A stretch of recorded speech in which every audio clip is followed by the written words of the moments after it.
Al hilo de la historia se encuentra hoy con un histórico sindicalista en Canarias, el compañero José, cariñosamente Pepe del Toro. Los compañeros de la cadena Trabajadores Televisión nos solicitaron que en esta ocasión nos acercáramos a la residencia del compañero Pepe y tuviéramos con él una conversación como siempre, amistosa, natural, para conocer sobre su vida y su historia. Pepe, bienvenido. Muy bien, bienvenidos ustedes y muchas gracias. Aquí tenemos para todos en general.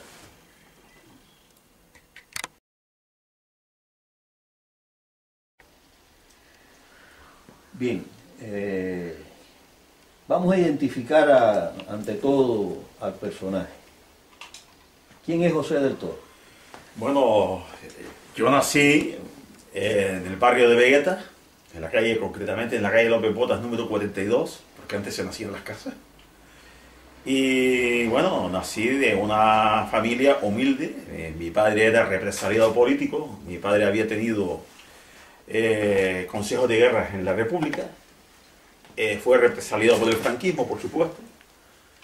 Mi padre era de tendencia anarquista y yo me crié en ese ambiente, por un lado, un ambiente de ideas, un ambiente revolucionario, y por el otro lado, pues me crié en el barrio de Vegueta, que estaba lleno pues de iglesias, como saben ustedes, que está lleno de iglesias, en un clima totalmente oscuro, con, digamos, también toda la burguesía y sobre todo la aristocracia de Vegueta.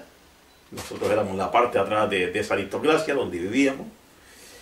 Y ahí fue desarrollándose pues mi niñez, ¿no? Mi niñez, que fue bastante dura, porque en ese momento mi madre tuvo 6 hijos, o sea, somos 6 hermanos, o hubiéramos sido 10, pero tuvo 6, y mi madre, pues al ser portuguesa, pues mi madre era portuguesa, pues también con muchas dificultades mientras mi padre estaba en la cárcel. Yo fui engendrado en una de las escapadas de mi padre del Hospital San Martín, que estaba a menos de 100 metros de mi casa. Entonces, pues... Él estaba cumpliendo... estaba cumpliendo condena, pero en el hospital. Mi padre fue de los primeros que se operó aquí en Las Palmas de úlcera de estómago, ¿no? Úlcera. Entonces, bueno, en ese ambiente me crié, un ambiente rodeado de adversarios políticos, para mi padre, un ambiente, bueno, había muchos falangistas por los alrededores, había también torturadores de la Brigada del Amanecer, que ustedes habrán oído hablar de eso, lo teníamos al lado. Y bueno, fuimos creciendo con muchísimas dificultades. ¿Qué recuerdo de aquella época? Recuerdo los registros en mi casa. Sí, ¿la casa la registraban? Sí, a mi casa le hicieron varios registros y a esta también, después lo explico. Bueno, pues por denuncias, porque le tenían la vida amarga a mi padre, bueno, total que por dificultades financieras, o sea, por dificultades de familia, yo tuve que empezar a trabajar antes de los 9 años. También es verdad que siempre he tenido el problema que todos me conocen, que es el tema de la vista. No podía estudiar y entonces fui a trabajar y me hice pues un poco autodidacta en mi profesión y en todo lo demás, ¿no? Quiere decir, ¿no pudiste estudiar? Estudiar, sí, estudiar hasta un tope, ¿no? No pude estudiar, vaya, el bachiller, que se llamaba antes, ¿no? Y llegué hasta ahí. Llegaste al bachillerato. Ahora, la dificultad esa tuya, entonces, de la vista, es desde niño. Sí, yo me recuerdo como si fuera hoy, hace más de 60 años, muchos más, 63 exactamente, cuando me fui al oculista, mi madre me llevó con mi hermana en brazos, yo le llevo 5 años justos a mi hermana, y para mí fue un trauma aquello terrible, porque aquello eran unas guaguas, que venían antiguamente, las guaguas que existían aquí, eran unas guaguas que eran asientos a un lado, asientos a otro, el pasillo central y el estribo muy, muy alto, ¿no?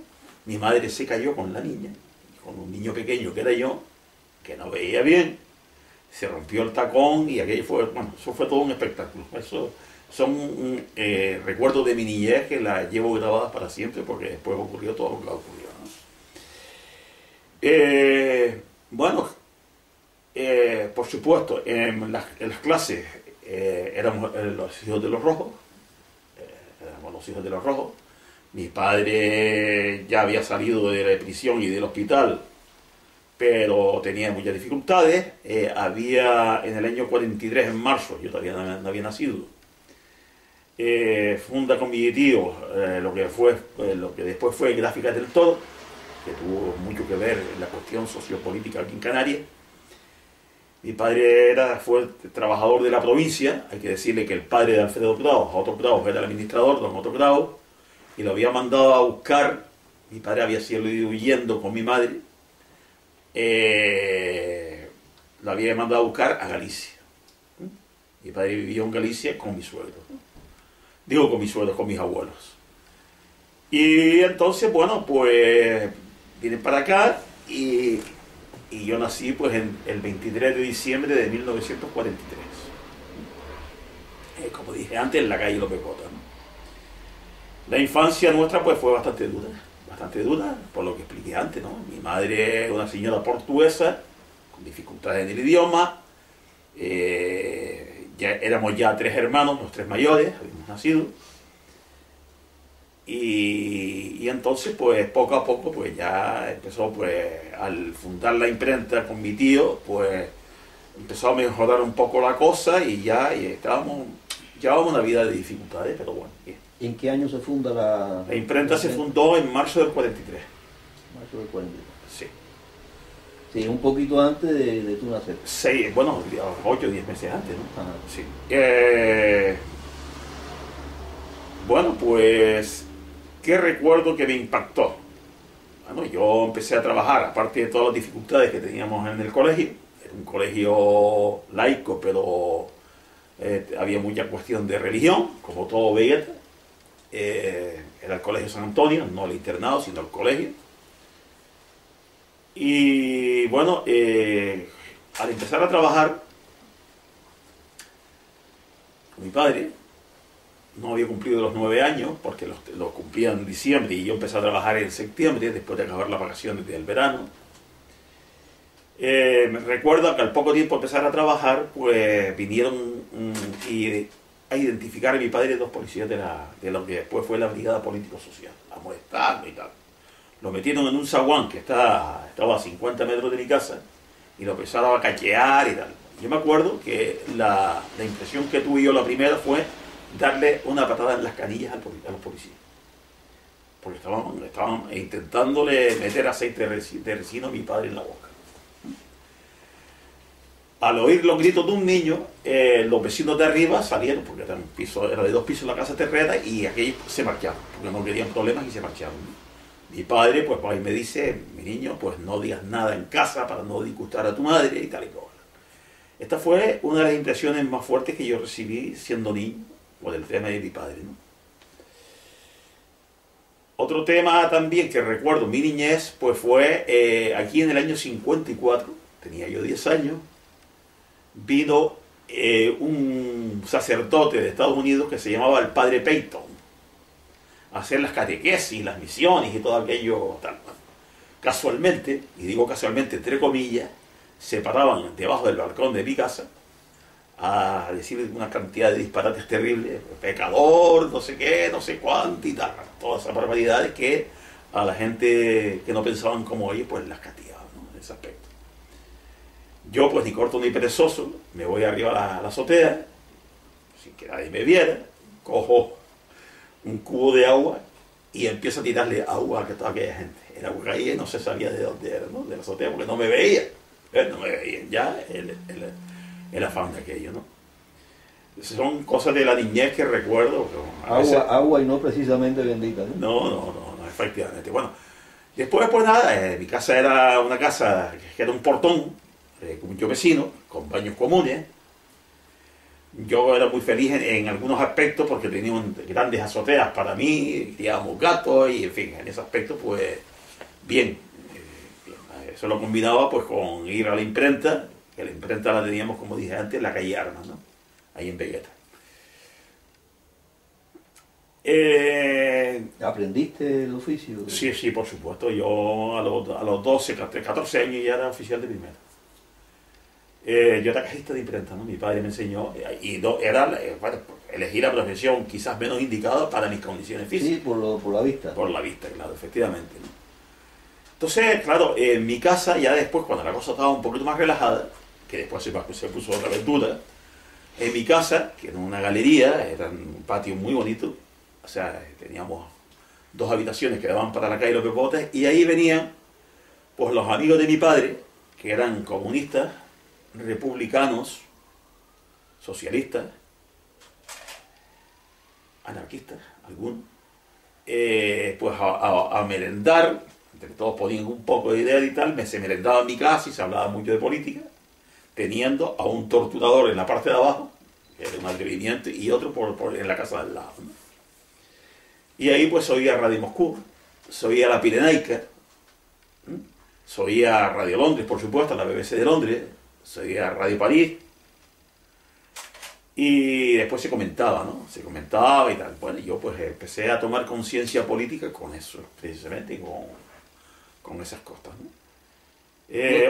Tú escuchabas escuchaba, ¿no? Y a veces intervenía. Intervenías sí, también. Sí, ahora después te enseño fotos ahí. Te fuiste acercando a ese ambiente. A ese ambiente, exactamente, ¿no? Bueno, pues en ese ambiente me fui criando, me fui curtiendo políticamente y entré en contacto con varios camaradas que después eran camaradas del partido. Bueno, pues bien. Y empezamos ya después a ver, ya llevo con 17, 18 años, para intentar crear las comisiones obreras de arte gráfica. Me ayudó mucho pues un camarada del partido, que después se llamaba León Felipe Feble, que fue quien me puso en contacto con los trabajadores de arte gráfica, de las imprentas, las pequeñas imprentas, pues, y después me fui más también a las grandes, ¿no? Y ahí empezó, pues, digamos, mi acercamiento a las posiciones sindicales, por supuesto, de comisiones obreras, ¿no? Ya había leído todo lo que había ocurrido en Madrid, lo que había ocurrido en Asturias, lo que había ocurrido en Barcelona, todo esto lo sabía al dedillo, ¿no? ¿Cómo te llegaba a ti la información? Pues llegaba de forma clandestina, claro. De forma clandestina y por Radio España Independiente, la Pirenaica. Lo oíamos, ¿no? Y además había correos que mandaban para allá cosas para Radio Pirenaica, que a veces hacía gracioso, veía más de guaguas, le llamaba, aparte de autobuses, y también que si había un tren o no sé qué, que no había tren ninguno. Aquí hubo una pepa, pero fue mucho antes, ¿no? Que fue un tranvía. Quiere decir, la formación ideológica... La formación ideológica empezó ahí, después entró en contacto con esta gente, y después ya yo practiqué natación, ¿no? Me gustaba mucho. Y mi entrenador de natación era Arturo Cantero Sarmiento. Hay que decir que era el Club Natación La Caravanera, dirigido por gente del régimen falangista, los hermanos Guerra, que uno de ellos fue campeón de España de natación, pero que en su seno habían un montón de comunistas sin que ellos lo supieran, ¿no? Arturo Cantero estaba como entrenador, tenía otro compañero que, bueno, los dos viven afortunadamente. Arturo Cantero tendrá 80 y tantos años, que después fue detenido por los sucesos por el tema de Canarias Libres, después explicaré un poco eso. Y Manolo Vizcaíno, que también fue detenido por lo de Canarias Libres y después también conmigo en los sucesos de Sardina del Norte. Bueno, pues ellos ya habían sido detenidos por lo de Canarias Libres, que fue en abril del año 62. Fue cuando detuvieron a unos 8 o 9 compañeros, entre ellos Fernando Sagaceta, Andrés Alvarado, Armando León Herrera, Manolo Bello, Luis Alzó, Jesús Cantero, Arturo Cantero, Manolo Vizcaíno. Todos ellos, el único de verdad que tenía contactos con el Partido Comunista, porque era militante comunista, muy histórico y muy era Armando León Herrera, ya murió hace años, ¿no? Y ese fue el contacto entre lo que fue Canarias Libre y el Partido Comunista. Como digo, allí pues el Canarias Libre no era un movimiento independentista en absoluto, era un movimiento autonomista. Después más tarde con Cubillo sí, pero la ideología de las primeras Canarias Libres eran autonomistas. ¿Por qué surgió las Canarias Libres? Canarias Libres surgió a raíz del asesinato, yo le llamo asesinato, del Corredera, que es una cosa que me impactó mucho, y ya me decidió definitivamente en el año 59, cuando se le hace el juicio en la audiencia provincial, que lo recuerdo como si fuera ayer, la cantidad de miles de personas que vinieron de Telde y de un montón de sitios. En fin, diciendo, por aquellos tiempos ya había triunfado la Revolución Cubana, eso fue en abril, pues 3 meses hacía que la Revolución Cubana había sido triunfante, y entonces al salir el Corredera del furgón celular, pues en fin, viva el guerrillero, viva el Fidel Castro Canario y todo aquello, que fue un escándalo, que fue una cosa que recordaré toda la vida, ¿no? Lo identificaban como el Fidel Castro Canario. Sí, claro, porque este hombre había estado 20 años, casi 20 años escondido, en un sitio, en otro, y en fin, el Corredera, la historia del Corredera hay que conocerla, ¿no? Un hombre sencillo del pueblo, era un trabajador, fue sindicalista también, de los tomateros, en su momento. En una entrevista reciente que le hicimos a Valencia, sí, nos dijo que lo tuvo 3 días en la casa. Tuvo 3 días en la casa. Efectivamente. Entonces, claro, lo condenan a 9 años y 1 día, pero los militares, no contentos, le hacen un juicio sumarísimo, un juicio militar, y lo condenan a muerte. En ese momento, te condenan a muerte. En el primer juicio ya teníamos 4 núcleos formados de ayuda al juicio del Corredera. El juicio Corredera lo llevó un abogado, jovencito, en aquel momento, joven, Alfonso Cansada Fiol, y entonces los núcleos de ayuda al Corredera eran 4, concretamente uno en Telde, que era muy numeroso, otro en Las Palmas, en lo que era Vegueta, que el núcleo principal era la imprenta de mi padre, que no sabe, mucha gente era de jardinero, tal y que cual, el núcleo de Ciudad Alta, y el núcleo, la cuestión central, digamos, estaba en la casa de Agustín Millares Sal, el poeta. Agustín Millares Sal, en la calle del Cine Bahía, que no me acuerdo ahora en este momento cómo se llama la calle, ¿no? Lo que es entre las Alcaraneras y el Parque Santa Catalina. Y ahí se reunía, pues, Fernando Sagaceta, se reunía, que como digo todavía no era comunista, se reunía Germán Pérez, que sí era comunista y era el secretario de organización del partido, se reunía Agustín Millares, por supuesto, se reunía Padorno, uno de los hermanos Padorno, etcétera, etcétera, ¿no? Ese era el núcleo, digamos, que dirigía todo lo que fue la lucha por salvarle la vida al Corredera. Por supuesto, todos los que nos sentíamos con ideas comunistas, pues más todavía, o sea, más nos ayudó a todo esto, ¿no? Fue un día muy triste, el día 19 de octubre de 1959, cuando asesinan al Corredera, como saben ustedes, a las 6 de la mañana, pues en el patio de la prisión de Barranco Seco, pues la justicia, o sea, por agarrote vil, ¿no? Desgraciadamente, ¿no? Lo acompañan en el entierro personas como Germán Pires, en fin, Fernando Sagaceta y unos cuantos más, en su calidad de abogado, Fernando también, y es enterrado en el cementerio de Tafira. ¿Qué impacto tuvo eso mucho impacto, porque ya digo, cuando fue el primer juicio al Corredera, hay que decir que habían miles de personas, 2 o 3 mil personas en todo lo que era, si ustedes conocen la audiencia provincial, toda aquella plaza, más las calles adyacentes, estaban llenas de gente. ¿Por qué fui yo allí? Porque la imprenta la teníamos a 3 calles más allá. Y bueno, y yo fui, porque además lo sentía, ¿no? Ese hecho te reafirma más en mis ideas, claro, por supuesto, sí. No, yo todavía no había ingresado en el partido, pero sentía esto, ¿no? algo cambia en la sociedad en Las Palmas cuando se empieza a formar los grupos de Canarias Libres. O sea que ya, como digo, pedíamos una autonomía mucho más amplia, o sea, que no la dictadura, sino una autonomía amplia. Bueno, por ahí tiene que haber documentación, ¿no? Y bueno, pues se veían pintadas de color azul con la CL, Canarias Libres, por todos lados, hasta que la acción principal se hace en el Estadio Insular. Creo que el partido era Las Palmas Córdoba, y el estadio amanece totalmente inundado de siglas de Canarias Libres. Todos los comunistas y los que no éramos comunistas, pues estábamos ayudando a eso, y entonces, al detenerlos a todos ellos, que pensamos que iba a ser una caída más fuerte, pero se frenó ahí, creo que eran 8 o 9, por ahí tengo yo la documentación.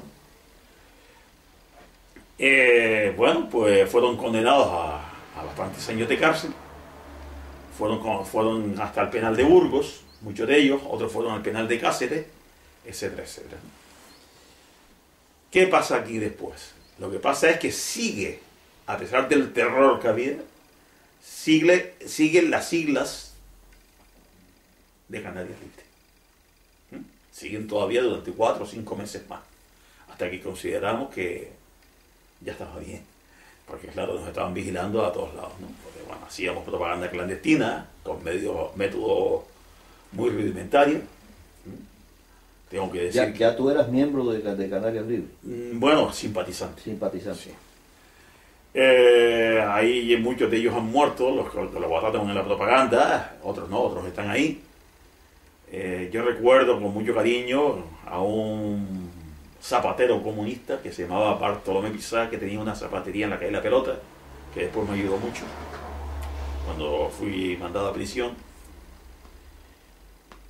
Y el tema es que todo aquello pues hace que nosotros nos vayamos reafirmando en las ideas sociales y tal. Al mismo tiempo, el Partido Comunista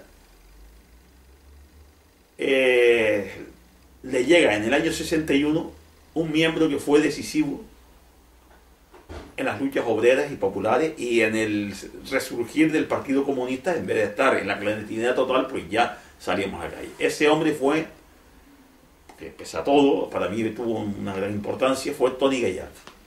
Este hombre fue secretario político del partido desde finales del 61 hasta la caída de Sardina del Norte. Esas luchas obreras, que lo recuerdo, ahí nos curtimos todos los sindicalistas, eran se hacían luchas en las conserveras, donde hoy está el auditorio. Ahí estaba yo de Linares, estaba Ojeda, etcétera, etcétera, ¿no? La conservera, con líderes obreros naturales como era Juan Quesada, como era su hermana María Antonia, que murió hace unos meses.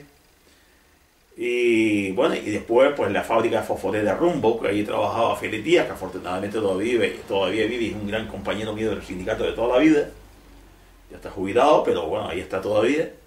Marisol Jiménez Quesada, que era sobrina de Juan Quesada. Y ahí empezaron las primeras luchas obreras y tal.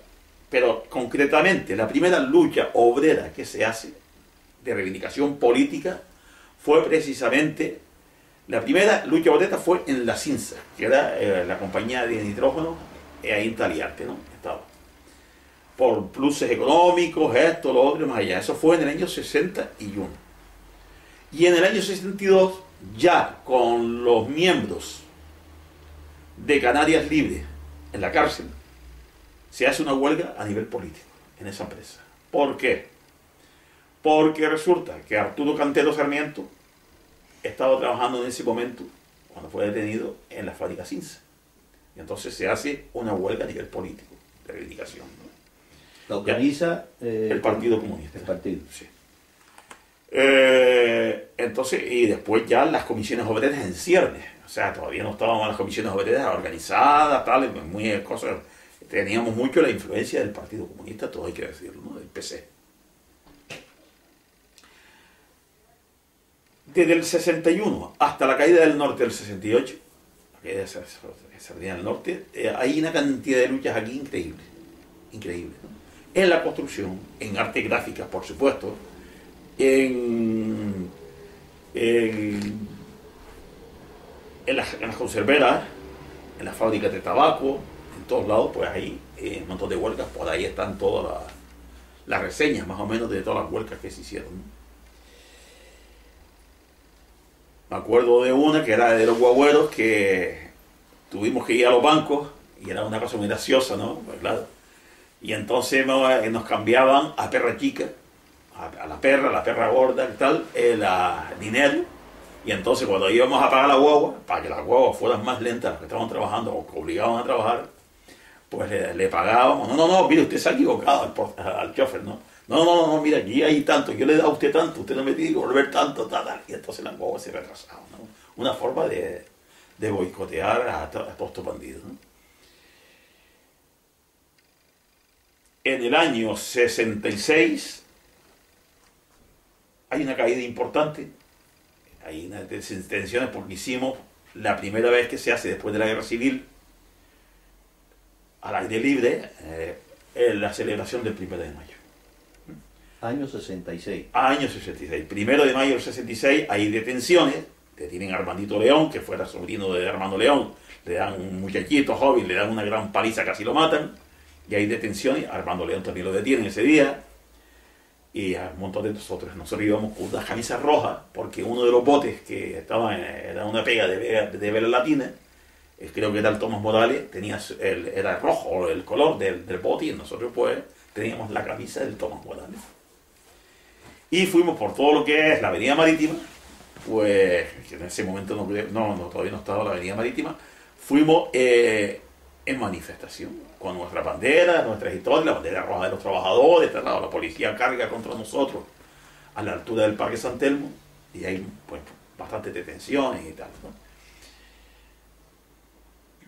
Otra lucha que recuerdo importante fue las mujeres de la Punta, con la gran Isabelita Sánchez, que le llamábamos la pasionaria de la isleta, que había tenido a su marido en prisión un montón de años. Ella también. Ella fue en la guerra civil una de las organizadoras del Socorro Rojo Internacional, junto con Juan, no me acuerdo ahora del nombre, o sea, del apellido, pero Juan, bueno, nunca más, que murió siendo camarada de nuestro partido. Y era que, bueno, que querían hacer la primera ampliación del muelle hacia atrás, y entonces había allí pues un pueblo de chabolas, había de segunda residencia, todos están viviendo allí porque no tenían casa, y ahí organizamos la lucha y veníamos manifestación desde la playa de la Punta, allá en el Cebadal, o sea, en la parte de atrás, hasta, queríamos llegar, pues creo que era hasta el Parque Santa Catalina. Pues también hay detenciones, hay, bueno, nos intentan cerrar, y bueno, yo recuerdo con escenas muy simpáticas, ¿no? Una de ellas que la protagonicé yo precisamente es que la policía viene detrás de nosotros vamos hacia la playa, yo había sido nadador, el tío se le cae la gorra, le cojo la gorra, es una gorra de plata, de plato, de esta redonda, le tiro la gorra al hombre, no sabía si darme un porrazo o coger la gorra. Bueno, total que nos escapamos muchos de nosotros de aquello, ¿no? Algunos fueron detenidos, pero bueno, no pasa más. Entonces ese año, entre el año 67 y el año 68, casi todos los días teníamos cosas que hacer. En contra de la guerra de Vietnam, que los americanos se fueran a casa, por cualquier cosa había un desahucio. Lo que hoy se hace con los desahucios, pues eso ya lo habíamos inventado nosotros. Los desahucios, de ayudar a la gente que iba a ser desahuciada. Yo recuerdo de desahucios en la calle Molino de Viento, por ejemplo. ¿Ya estaban creadas comisiones obreras? Comisiones obreras estaban creadas, sí, ya estaban creadas en la clandestinidad. ¿Tú participaste en eso? Sí, vamos a ver, fui miembro de los creadores de las comisiones obreras.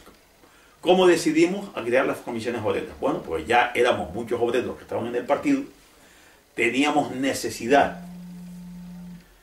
de darle cauce a todas las reivindicaciones de los trabajadores y al mismo tiempo intentar entrar en el sindicato vertical. Ustedes saben lo que era el sindicato vertical. Era el sindicato vertical franquista, que ahí estaban los empresarios y los trabajadores juntos, y todo era un revoltillo, y con abogados, por supuesto, del régimen franquista, ¿no? Y una de las cosas interesantes que hizo el Partido Comunista fue lo que nosotros después le llamamos la política del entrismo, ¿sí? Que era ir poco a poco, pues entrando en el sindicato vertical. Se entró primero por comercio, con José Luis Gallardo como empresario, tenía una pequeña cosa de electrodomésticos, creo que era. Después entró Juan Cabrera Almeida, que trabajaba en el muelle. Después entró otro, total. Que ya estábamos pues ya con las comisiones creadas dentro del sindicato vertical. O sea, entonces hacíamos reuniones legales en el sindicato vertical y reuniones clandestinas allá donde podíamos. Y así fuimos fortaleciendo las comisiones obreras. Fuimos fortaleciendo las comisiones obreras siempre con la orientación del Partido Comunista, hay que decirlo, ¿no? No todos los que estaban eran comunistas, pero sí siempre con la orientación del Partido Comunista de España. ¿En algún momento las comisiones obreras fueron más fuertes que el vertical? Sí, por supuesto. Ahora explico eso. Vamos a ver. En el año 71 hay unas elecciones. Yo no puedo entrar en el sindicato vertical, primero porque tenía un primo segundo que era franquista, que era me vetó, que era el responsable del sindicato de química. Y sobre todo los antecedentes políticos, ¿no? Que ya yo había estado 2 años en prisión, que después explicaré lo de Sardina del Norte, cómo ocurrió y todo eso. Y en el 71, pues con el entrismo empezó a entrar ya mucha gente en el sindicato vertical. Hacemos una política importante, hay huelgas muy importantes, como fue la huelga de Aicasa. Tú que eres del transporte, te acordarás de aquello, que el pueblo ya ni sencillo le decían, quieta la vaca ahí, quieta los coches ahí, quieta los coches ahí. Y estuvimos, creo que fueron 2 meses de huelga, estuvieron los trabajadores de Aicasa, hasta que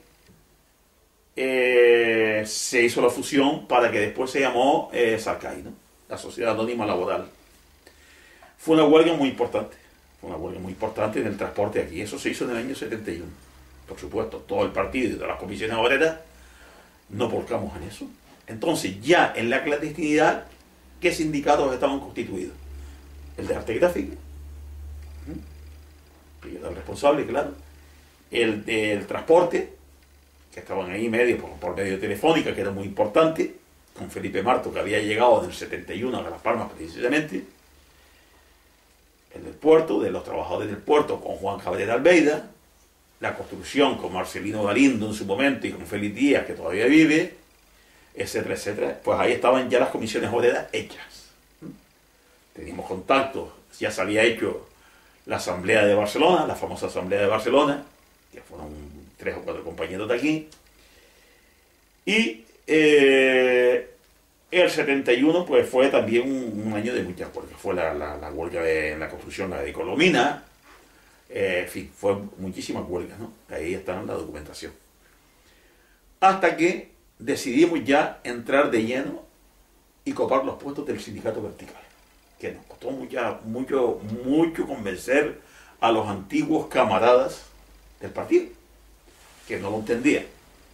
No se entienden ciertas cosas, lo que es la lucha de masa, ¿no? Y se hacen las elecciones del año 75. Y ganamos las elecciones. En la clandestinidad, claro. Pero ¿qué pasa? Que por motivos políticos, el presidente del Consejo de Trabajadores no fue Felipe Marto Bueno, sino fue, ¿cómo se llama este hombre ahora? No me acuerdo. Bueno, que era de la UGT, sí. Sí, que era de la UGT. Bueno, entonces, bueno, pues triunfan las candidaturas de comisiones obreras, se hace el Consejo de Trabajadores, Anastasio Travieso salió presidente, que era de la UGT. Aquí llegó a preparar todo eso por parte de la UGT, aparte del actual diputado del Común, que era ya abogado laboralista, que era, ¿cómo se llama este hombre? Bueno, que fue presidente del gobierno de Canarias. Ahí está Jerónimo Saavedra. Llegó un periodista que se llamaba Montesinos, y fue los que fortalecieron de alguna manera a los compañeros de la UGT, ¿no? Pero nosotros teníamos mayoría, ahí están las listas, todavía las tengo por ahí, del sindicato vertical, en el cual se ve claramente que nosotros en el Consejo de Trabajadores teníamos la mayoría absoluta.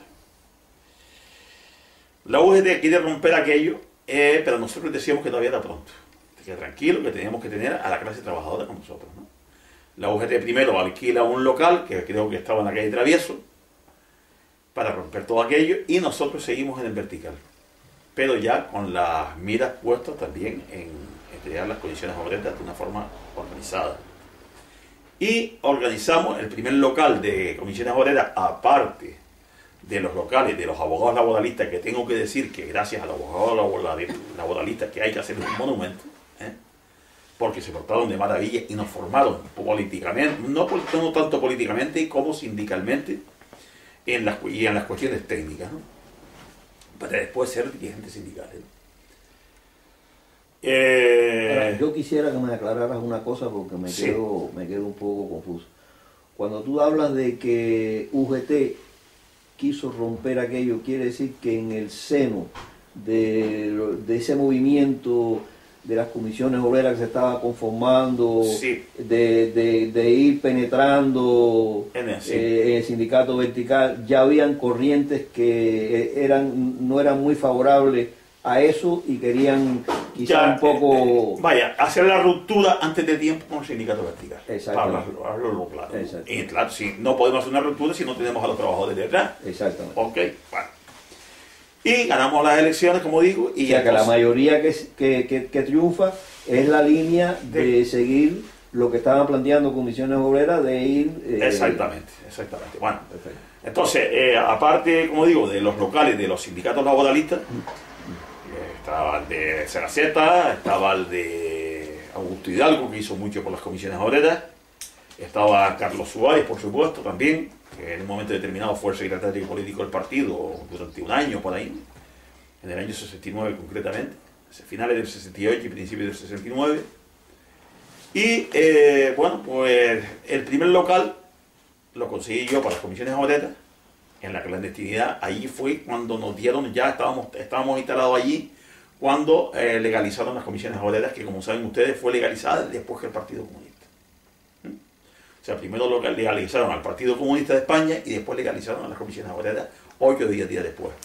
Nosotros, las comisiones obreras, teníamos el local en la calle Doctor Ventura Ramírez, número 17, en Vegueta Alta, casi en San José. Ahí están fotos que tengo y tal. Bueno. Y al mismo tiempo, pues, volvemos cerca, ya cuando decidimos, volvemos cerca otra vez del sindicato vertical y alquilamos, que nos lo dejó muy barato o prestado, un médico muy importante aquí en Las Palmas, un médico analista, Vox, y nos deja donde hoy está el número 17 de 1 de Mayo, que todavía está la Unión Regional de Comisiones Obreras allí, parte de la estructura de Las Palmas, está allí, y allí, a trancas y barrancas, pues hacíamos asambleas de un montón de trabajadores, que los trabajadores salían por la ventana, porque claro, no había sitio material para hacer las asambleas, no nos querían dejar la AIS, se llamaba así el sindicato vertical, para hacer asambleas de trabajadores, y entonces las hacíamos allí, ya con las comisiones obreras legalizadas, hasta que decidimos pedir el matrimonio sindical de los trabajadores, y por eso después ya nos dieron los locales del número 21 de 1 de Mayo. Pero fue una lucha bastante importante, hay que decirlo. Y así más o menos, con todo lo que les he dicho, después si quieren hacer alguna pregunta más la pueden hacer, yo se les explico, así fue como se crearon las primeras comisiones obreras aquí en Canarias. Estuvimos dando batallas importantes hasta el año 78. En octubre del 78 hicimos el primer congreso regional de las comisiones obreras canarias. Ahí está la placa esa que tú ves ahí, ¿no?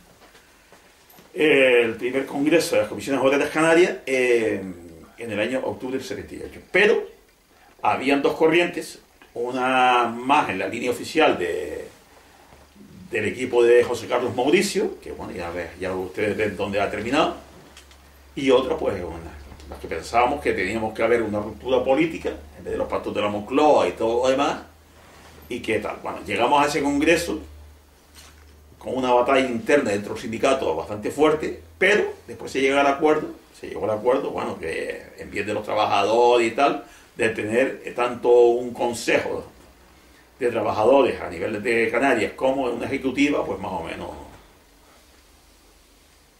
acorde para que el sindicato no se rompiera, ¿no? Y ese fue y ahí pues nacieron ya de forma oficial las comisiones obreras canarias. Ahora, vamos a hablar del sindicato concretamente en el cual tú bueno, pues muy bien. un papel fundamental, ¿no? Vamos a ver, sí. Yo estuve, bueno, yo con la ayuda, como dije antes, de León Felipe Feble, este hombre pues se ganaba la vida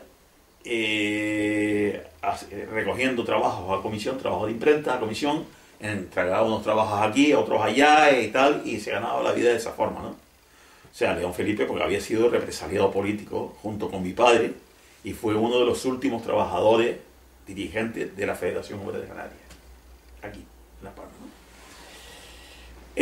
Yo, pues con la ayuda de este hombre, entro en contacto con un montón de trabajadores. Con comunistas, como fue Valeriano Cabrera, que en ese momento trabajaba en la litografía Saavedra y después formó una imprenta por su cuenta con otro compañero, con Carreño. Entré a trabajar con personas que yo quiero mucho, los hermanos Enrique, que eran 3, que me ayudaron mucho.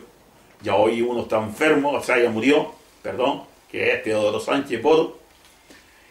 Y otros compañeros, y entonces empezamos a crear las comisiones obreras de ahí, ¿entiendes? Teníamos reuniones, y algunos pues hacíamos reuniones a nivel de arte gráfica y otras a nivel del partido, porque era, digamos, la agrupación no, en las células obreras de arte gráfica, del movimiento obrero, ¿no? A nivel de partido. Pero ya cuando queríamos avanzar más allá, pues ya hacíamos asambleas con trabajadores. Y ya, pues, desde la clandestinidad, antes de caer en lo de Sardina del Norte, ya yo era el responsable de arte gráfica aquí en Canarias, ¿no?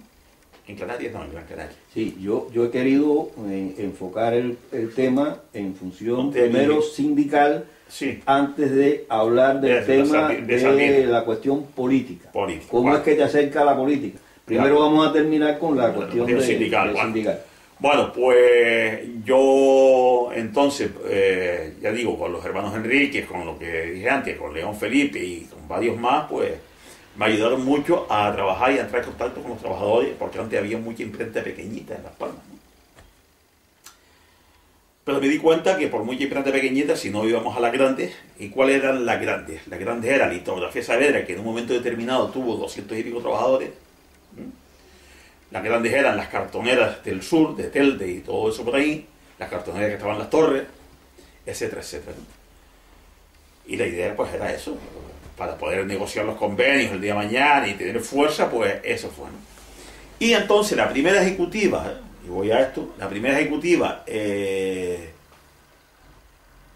la clandestinidad de las comisiones obreras de Gran Canaria, comisiones obreras insulares, pues yo estaba en esa ejecutiva. En esa ejecutiva estaba, el responsable de esa ejecutiva era León Felipe, Felipe Martos Bueno, estaba Tomás Reyes, que fue el primer secretario insular de comisiones obreras en Gran Canaria, estaba yo, estaba Pedro Falcón, estaba otro que de ahora fue también diputado del COPIN, Arcadio, no me acuerdo de Arcadio cómo se llama, bueno, y había unos cuantos. Esa fue la primera ejecutiva clandestina y después legal de las comisiones obreras en Gran Canaria. Cada uno pues teníamos nuestro cometido. Y el cometido mío pues era organizar al sindicato de arte gráfica. Por eso entró en contacto ya con otros trabajadores, porque yo había entrado en contacto en el sindicato vertical con verticalistas de arte gráfica, que algunos después se vinieron a las posiciones cercanas a nosotros, muchos ingresaron en las comisiones obreras, otros no tanto. Un hombre del vertical que me dio mucha guerra, pero que bueno, ahí está, fue José Rebozo Armas, que ya murió. Ese era el responsable de artes gráficas a nivel del sindicato vertical. Y después otros tantos que me dificultó mucho la labor, pero que bueno, que después pues se hizo afortunadamente con la ayuda y el sindicato salió adelante, ¿no? Primero éramos trabajadores de arte gráfica, después decidimos a los medios informativos, o sea, a todos los medios de comunicación, perdón, Televisión Española, La Provincia, el Canarias 7 y todo eso, y ya estábamos ya organizando a los trabajadores. Las cartoneras, por supuesto, que fue un papel muy importante, y una de las cosas, uno de los logros importantes que se hizo Arte Gráfica ahí. ¿Llegó a tener fuerza entonces el sindicato? Hombre, el sindicato éramos pocos trabajadores. O sea, por el sindicato, comparado con el sindicato del transporte o el sindicato tal, éramos un sindicato pequeño, pero muy combativo, muy trabajador. Siempre estábamos en la calle. ¿Me comprende? Sí. Siempre estábamos en la calle, siempre hacíamos reivindicaciones, que había que hacer huelgas importantes, pues hacían. Yo me acuerdo, pues, los referéndums que hice, que para mí fue una cosa muy, muy buena, que incluso me denunciaron porque dice que estaba haciendo una actividad política dentro de las cartoneras, cuando hacíamos referéndum las empresas por el no a la entrada en la OTAN, por ejemplo, que fue en el año 86. Ahí estábamos y los trabajadores hacían el referéndum. Aquí en Canarias se dijo no a la OTAN porque los trabajadores comprendieron lo que significaba el tema de la OTAN para España. Teníamos una campaña muy buena, lo que costaba un portaaviones y cuántos hospitales se podían hacer y escuelas se podían hacer con portaaviones y todas esas cosas, ¿no? Toda esa cuestión que los trabajadores lo entendían perfectamente. Y lo llevábamos a votación, claro, a mano alzada, ¿no? Bueno. Y bueno, más o menos pues claro, después está todas las dificultades que hubo en el sindicato, precisamente por las distintas concepciones de tipo sindical que había, ¿no? ¿Entiendes? Tanto a nivel de aquí, porque yo también era miembro de la ejecutiva a nivel del Estado, de Arte Gráfica, durante varios años. Fui miembro de la ejecutiva a nivel del Estado, ¿no? Y esa fue la dificultad que había en todo esto. Al mismo tiempo se mezclaba un poco la cuestión política con la cuestión sindical. ¿Por qué? Porque nosotros consideramos que el sindicato estaba tomando unos derroteros que no eran los adecuados. Vamos a hacer un corte ahí, Sí. Porque precisamente quiero llegar ahí, pero quiero llegar precisamente haciendo una visión de las dos cosas, es decir, la cuestión política y la cuestión sindical como tal. Entonces vamos a saltar atrás y vamos a hablar de cómo tú te acercas a la actividad política. Como tal. Bueno, hombre, la actividad sindical es una actividad política, ¿no? ¿Por qué me refiero a la militancia política? Sí. Yo empecé a militar en el partido en Arenales, en el barrio de Arenales, ¿no? Éramos las células de Las Palmas y tal, en aquel momento eran células. Me habían avalado para entrar en el partido, pues mi entrenador, como dije antes, mi entrenador de natación, que había estado 3 o 4 años en la cárcel por de Canarias Libre, y mi compañero de natación y al mismo tiempo ayudante de natación de este hombre, ayudante de entrenador, que fue Manuel Vizcaíno. Me avalaron y entré en el partido. Ya yo conocía a casi todos los comunistas. ¿Ese fue en qué año? Eso fue en el año 66, cuando entré en el partido. Yo entré en el partido en el año 66. Octubre del 66. Bueno, yo me incorporo a las células de Arenales, que era la parte de los comunistas más activa, digamos, porque habían 3 células. En el barrio de Arenales había 3 células importantes. Y bueno, nuestro trabajo consistía principalmente en la agitación política, la agitación de propaganda y sobre todo el tema de los trabajadores. Allá donde hubiera problemas con los trabajadores, ahí estaba pues la gente del partido. Ayudar a los trabajadores, etcétera, etcétera, ¿no? Como dije en ese momento, el responsable político del partido era Tony Gallardo, desde el año 61 hasta el 68, hasta finales del 68. Después estaba pues otros compañeros que fueron después en la caída de Sardina, cayeron 4 o 5 de la dirección del partido. Después de quiénes son, ¿no? Estaba Emilio Díaz Miranda, que salía nadando y todo lo demás cuando lo de Sardina del Norte, después cómo terminó aquello, ¿no? Y ya me integro en los mandos intermedios del partido. O sea, vamos a ver, yo era responsable del movimiento obrero del partido en la célula y entro pues en contacto con los demás, sobre todo con la juventud comunista, una juventud muy combativa de aquel tiempo. Ahí está todavía gente que vive de la juventud comunista, afortunadamente. Y hacemos toda la actividad política. O sea, bueno, yo dije antes que mi padre era anarquista, de tendencia anarquista. Mi padre y yo teníamos nuestra gran discusión política. Claro. ¿Vale? Pero bueno, con cariño, mi padre más bien era un hombre anarquista por sus ideas, pero con mucho predicamento, digamos, o mucha aceptación por parte de los comunistas en Canarias. Y entonces, pues en esa estamos, pues en todas las luchas que yo les dije antes, que hubo desde el año 61, después de la ejecución del Corredera y en el interín de estar con la caída de Canarias Libres, que tengo que decir como anécdota, que la caída de Canarias Libres, cuando son 10 detenidos, pues el único comunista que estaba en ese momento ahí, era Armando León Herrera. ¿Qué pasa? Que cuando detienen e intentan asesinar, bueno, asesinan, en mi opinión, pues después fue fusilado, al dirigente comunista Julián Grimao, año 63, Julián Grimao, que primero lo tiraron por la ventana de la Dirección General de Seguridad, diciendo que se escapó y tal, y que igual mentira. Después lo condenaron a muerte y fue fusilado. Pues casualmente, o sea, el mismo día que fusilaron a Julián Grimao, que llegó esa noticia a las cárceles, todos los miembros, o casi todos los miembros, de Canarias Libres ingresaron en el partido. Todos. Manolo Vizcaíno, Arturo Cantero, Andrés Alvarado, Fernando Sarceta, por supuesto, todos ingresaron en el Partido Comunista ese mismo día.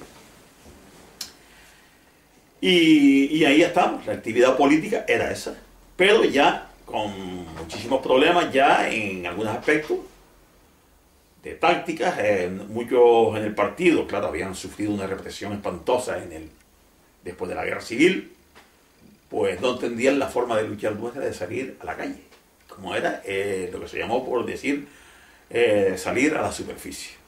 En el año 56, cuando ya se acabaron los maquis en España, ya se han acabado porque sabíamos que no tenían futuro, bueno, yo no estaba en ese momento en el partido, se decide hacer una política de reconciliación nacional, año 56, una cuestión programática del Partido Comunista.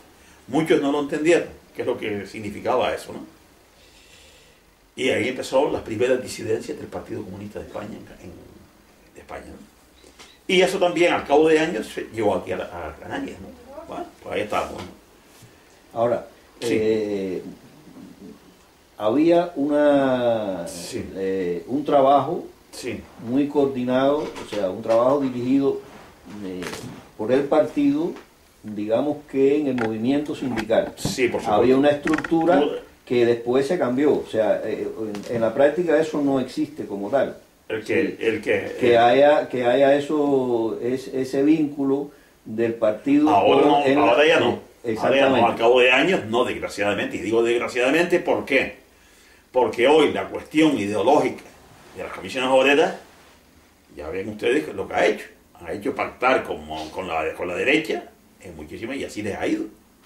Otra de las cosas por las que yo fui expedientado varias veces dentro del sindicato. Bien, en este caso, cuando estamos hablando de esto, precisamente lo dejé para última hora porque quería referirme o preguntarte sobre este cambio que se hace estructural, que en tu opinión eso ha desvinculado prácticamente la labor partidaria con la clase obrera. Sí, vamos a ver, te explico. El eurocomunismo, hay que hablar allí, hizo mucho daño al partido. Primero fue la dejación de las ideas republicanas, la aceptación de las banderas monárquicas, la aceptación de la monarquía, los pactos de la Moncloa, y después todos los pactos que hubo de ahí en adelante, ¿no?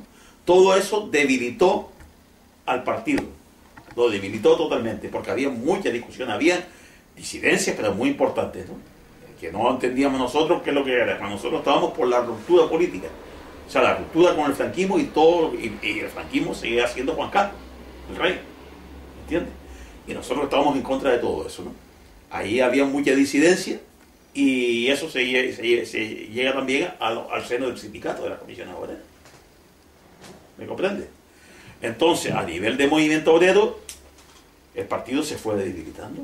O sea, toda la fuerza que tenía el Partido Comunista como partido comunista, obrero, se fue debilitando.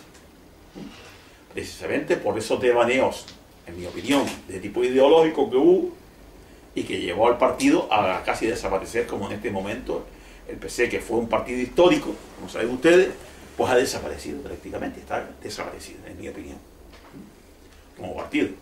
Como partido, referencia. Ahora, el propio movimiento sindical, en cierto momento, aparentemente hay también una reivindicación, por llamarlo de alguna manera, de independencia, de independizarse, de romper esos lazos, y un poco que ya no piensa, en mi opinión, ¿no? Que estoy preguntando, no puedo darte mi opinión. Yo te ¿Cuál es mi opinión referente? ¿Cuál es tu opinión? Porque la impresión que se da desde fuera es que pierde la característica de clase. Exactamente, justo, tú lo has dicho. Vamos a ver. Hemos de darnos cuenta de lo siguiente. Para mí el mejor secretario que ha tenido las comisiones obreras a nivel del Estado, ya sabemos quién es, Marcelino Camacho. Hombre comunista, hombre consecuente con sus ideas y que se rodea en un momento determinado con una cohorte de bandidos, en mi opinión, una cohorte de gente que muchos son de derecha y que le están haciendo el cerco cada vez más, ¿no? Desgraciadamente se equivoca en elegir a su sucesor, que fue Antonio Gutiérrez, que ya ven ustedes dónde terminó, en el PSOE, y más tarde, pues otro que hoy está en el UPDI, que era José María Fidalgo. Ok, bueno. Entonces las comisiones obreras, el sindicalismo de clase reivindicativo, lo fue abandonando por una política de pactos y de concertación social. ¿Me entiendes? ¿Qué ha pasado con la concertación social? En mi opinión, lo que ha pasado es que nos ha llevado a donde nos ha llevado. Hoy tenemos a la clase obrera totalmente desmovilizada, totalmente desorientada, apolítica porque no lo entiende, porque se han preocupado de discutir políticamente en el seno de las comisiones obreras esto, porque allí en el sindicato yo me acuerdo que a veces no me dejaban ni hablarle de ciertas cosas a los trabajadores, porque por ejemplo, un ejemplo que les pongo, que al ser yo expedientado 2 o 3 veces en el sindicato, yo empecé con los cursos de formación en el sindicato, a nivel sindical, para enseñarle a los trabajadores, por ejemplo, lo que era la plusvalía, lo que decía Marshall del tema de la plusvalía, para enseñarles a interpretar una nómina, para enseñarles a interpretar un convenio, que es lo que había que hacer con el trabajador, formarle. ¿Vale? Y eso fue lo que ocurrió. Y lo que ocurrió ha sido, pues, precisamente eso, con altos y bajos. Las comisiones obreras, en un momento determinado, fueron las primeras, o sea, tenían la mayoría absoluta, después fue la UGT, después ha sido comisiones obreras, y así que ha estado, ¿no? Pero el sindicalismo de clase, en mi opinión, se acabó desde el mismo momento que se aceptó los pactos de la Moncloa y todos los pactos que hubieron después. ¿Y cuál fue la bajada de pantalones que hicieron los sindicatos? Para aceptar el dinero que le daba el Estado. Y entonces, pues, con eso, pues ya, nada. Ya se acaba. O sea, si tú le dices a un trabajador que recibe dinero del Estado, que al mismo tiempo es una parte de lo que es tu nómina del Estado, porque también hay que hablar a los trabajadores de eso. No, mira, tú, una parte de ese tanto por ciento, que por eso se le da al sindicato, es de tu nómina precisamente y que se te descuenta a ti, para poder hacer los convenios, etcétera, etcétera. Pero es que fueron más allá. ¿Entiendes? Entonces, claro, esa fue la gran discusión que había dentro del sindicato. Y nos fueron a la gente que teníamos otra forma de pensar, más a la izquierda, pues nos fueron arrinconando un poco. A mí pues me pusieron los pies de barro en los pies, y después de 30 años de sindicalismo, de lucha política y tal, pues en diciembre del 97 ya dejé el sindicato, pero para mi orgullo, con un superávit en dinero y con una memoria política y histórica detrás. ¿Entiendes? Todo eso, ¿no? Y eso es lo que ha ocurrido. De todas formas, todavía se me consulta cosas, mi forma de ser, mi forma de trabajar. Yo todavía trabajo por sindicatos en algunas cosas, por ejemplo, la lucha en la primera huelga en el tema de la reforma laboral, en contra de la reforma laboral, pues se me llama y yo colaboro y yo no tengo problema ninguno en colaborar con las comisiones obreras. Bueno, de hecho estoy afiliado en el sindicato de pensionistas. Pero el sindicalismo llegó hasta ese extremo. ¿Entiendes? Y por eso, pues las huelgas han sido un medio fracaso. Yo la huelga que recuerdo más importante fue la del 14 de diciembre del 88, que se la hicimos al PSOE. ¿Ok? Después todas las demás huelgas, pues eran huelgas a mitad de jornada, huelgas no sé qué, huelgas no sé cuánto, escondido detrás, todo esto porque los trabajadores no entienden que un día, que es lo que el mensaje que yo le he dado a los trabajadores, mira, lucha por tu convenio y vete a la huelga, porque vas a ganar, si es lo haces por dinero, vas a ganar, si el convenio se gana, para los trabajadores vas a ganar mucho más al año, en la cuestión de dinero, pero mira, el convenio no se hace solamente por la cuestión económica, se hace por los temas sociales, se hace por los temas de seguridad y higiene del trabajo, se hace por un montón de cosas, y eso es lo que había que explicarle a los trabajadores. ¿Okay? Ahora, déjame hacerte una pregunta en cuanto a esto también, muy vinculada con toda esta cosa. También desde fuera Sí. se percibe como si hubiese un fraccionamiento de muchos sindicatos. Sí. Es decir, además de que hay un enfrentamiento, no hay líneas comunes, etcétera, también se nota de que hay muchos sindicatos, pequeños sindicatos, que no sé tu visión de este problema, si eso en lugar de fortalecer a la clase obrera lo que hace es debilitar. Bueno, en mi opinión, la debilita. Para mí es una vergüenza, y tengo que decirlo, que hayan 33 sindicatos en Gran Canaria. 33. Sindicatos corporativistas de la sanidad pública, 8 o 10. En la enseñanza, pues 6 o 7. Después están todos los pequeños sindicatos. Hubo un sindicato que tuvo una época muy importante, que fue el Sindicato Nacionalista del SOC, muy importante, ahí está, hoy está más debilitado, pero es lo que se llama ahora Frente Sindical Obrero de Canarias. Bien, ahí está COBAS, que son todos desgajados prácticamente de las comisiones obreras, por eso se llama COBAS, Comisiones Obreras de Base. Está la UGT, está la Intersindical, que también es un sindicato nacionalista, etcétera, etcétera, con una concepción independentista, ¿no? Como el SOC y la Intersindical. Hombre, yo soy de los que abogan por una central única de trabajadores. Abogo por eso, y cuando me dirijo a los trabajadores, les hablo de la necesidad de crear una central única de trabajadores. Pero para eso hay que hacer muchas concesiones, tanto por un lado como por el otro. Y que sean los propios trabajadores los que decidan. Pero para eso hay que hacer miles de asambleas. Hay que implicar a los trabajadores en lo que significaría la central única de trabajadores.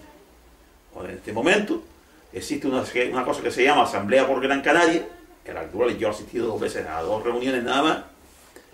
Ahora el sábado hubo una, que en mi opinión no, eso es lo que queremos. Bueno, yo no quiero eso de esa forma, así me entienden.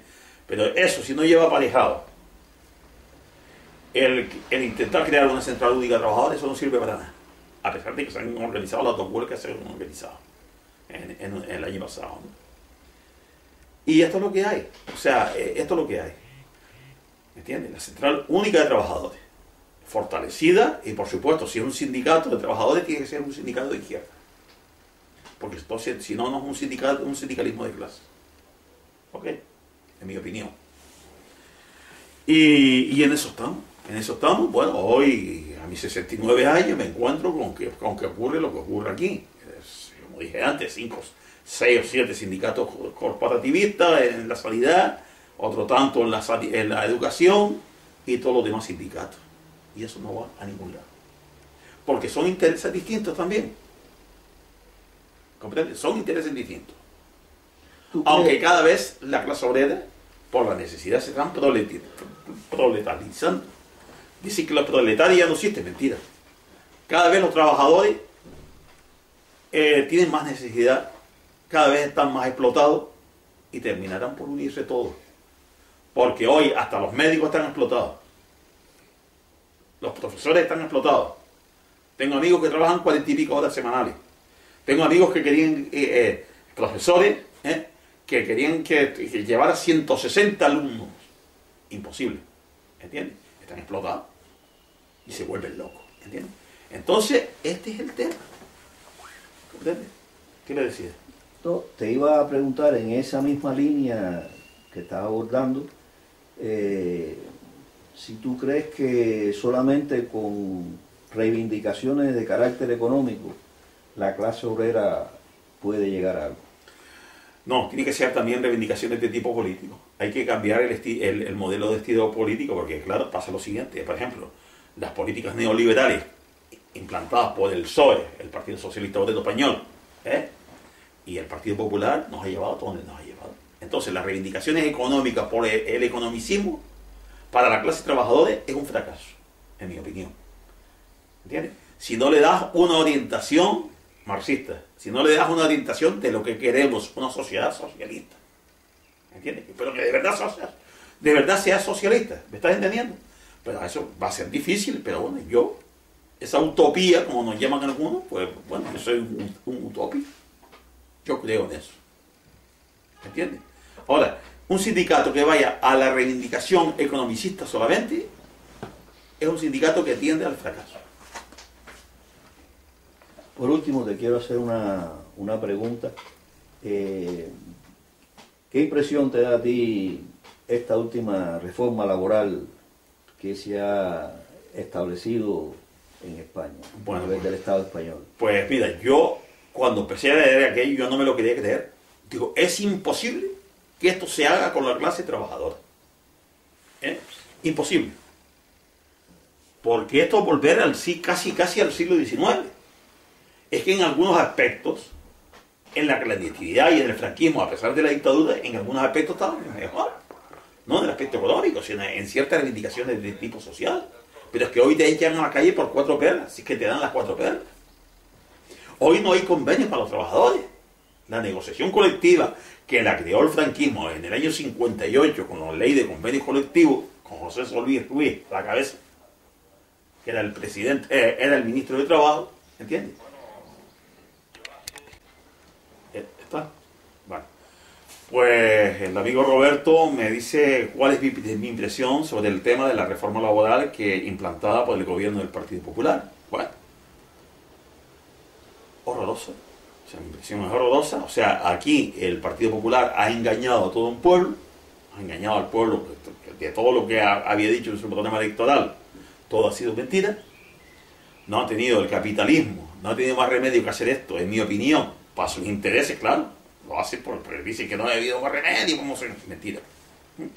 El capitalismo de todas formas está hundiéndose cada vez más y el tema de la reforma laboral concretamente es horroroso. Eso es retroceder más de 50 años en la negociación colectiva, en los derechos de los trabajadores. ¿Entiendes? Y es por ahí por donde el sindicalismo puede resurgir como un sindicalismo de clase. Cuando los trabajadores de verdad vean lo que los trabajadores, los sindicalistas de los años 50, de los años 60, 70 y 80 conseguimos, con nuestras luchas, nuestras reivindicaciones, etc., y lo que han perdido en menos de un año. Como digo, es volver a los años 50, concretamente antes del año 58, que fue cuando se firmó la ley de convenios colectivos, siendo ministro de Trabajo José Solís Ruiz, y es que el franquismo no tuvo más remedio que hacer esa ley de convenios colectivos. ¿Por qué? Porque había habido muchas luchas del transporte, del metal y de una serie de cuestiones en varias provincias de España, y no tuvo más remedio que hacer eso. Porque, entre otras cosas, los trabajadores se le habían ido para Alemania, muchos de ellos, y para un montón de sitios. Y entonces y necesitaban mano de obra, porque ya estaba en ciernes el resurgir, bueno, el surgimiento del turismo aquí en España, y necesitaban mano de obra, ¿entiendes? Entonces, claro, esa es la cuestión. Y como digo, el sindicalismo de clase podría volver si nosotros somos capaces, y cuando digo nosotros, digo la clase trabajadora y los actuales líderes sindicales y dirigentes sindicales, seamos capaces de explicarle a los trabajadores, no por medio de internet, que esa es otra, sino en el Tajo. En el Tajo. Es donde hay que explicarle a los trabajadores, donde ellos están sufriendo cada día la persecución de los empresarios, donde cada día es ese. Porque claro, a mí me dicen que en 3 días se puede conseguir 1 millón de firmas en las redes sociales. Y yo digo, bueno, ¿y para qué sirve eso? Sirve como complemento. Como complemento, sí. Pero si tú no vas a la raíz del problema y a explicar a los trabajadores que están trabajando todavía, quedan algunos, todo lo que ocurre, para que ellos se sientan protagonistas, para que los trabajadores se sientan protagonistas, para que se les quite la careta que tienen delante, ¿no? Para que puedan ver que esto es una explotación y que hay que luchar contra la explotación social y laboral.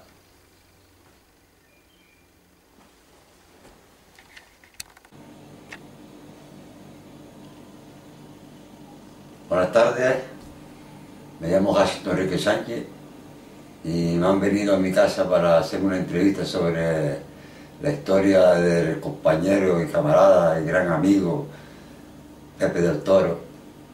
Y lo que puedo decirte es que es un luchador incansable.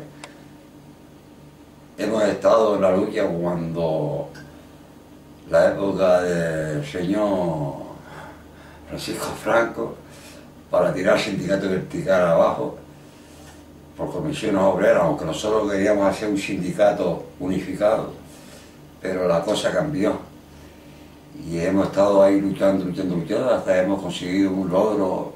Para mí ha sido casi importante, pero como hoy los sindicatos están todos vendidos, manipulados, no estoy de acuerdo con eso, pero hay que seguir en la lucha. Y yo de Pepe del Toro y de algunos camaradas más, pero estoy hablando del sindicato, no estoy hablando del partido ni nada, porque yo tengo unos ideales ubicados con los fuertes, y soy un comunista a mi manera soy un comunista y en lo que puedo ayudar a la lucha. Pero Pepe del Toro, vuelvo y digo, y recalco, de que ha sido un fundador nato, un luchador, vamos, en la presa que yo lo tengo es por todo lo que me ha ayudado hoy en día. Y ¿qué más puedo decir? Pues nada más, yo no puedo decir nada más porque ya de Pepe del Toro para mí es todo.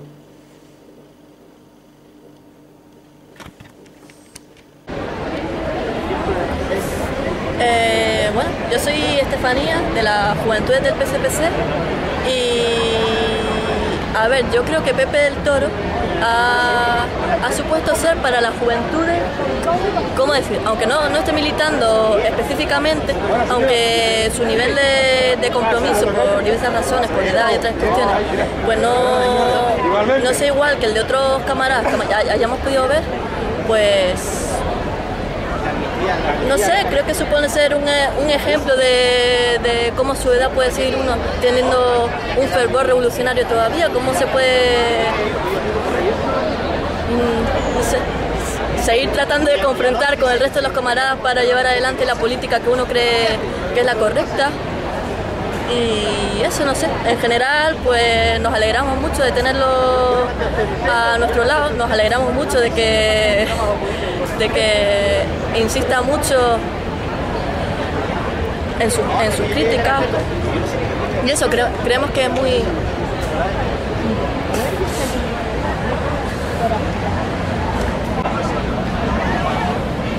Como Pepe del Toro, yo he compartido muchas décadas de militancia comunista.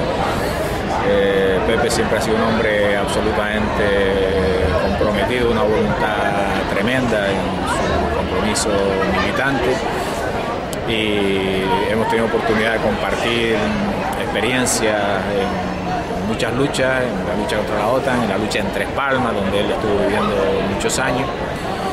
Y bueno, sigue siendo de estos camaradas con los que uno siempre tiene mucha facilidad para dialogar y para compartir cosas por ese carácter tan generoso y tan entregado que tiene el camarada Pepe. ¿Una cosa así quería?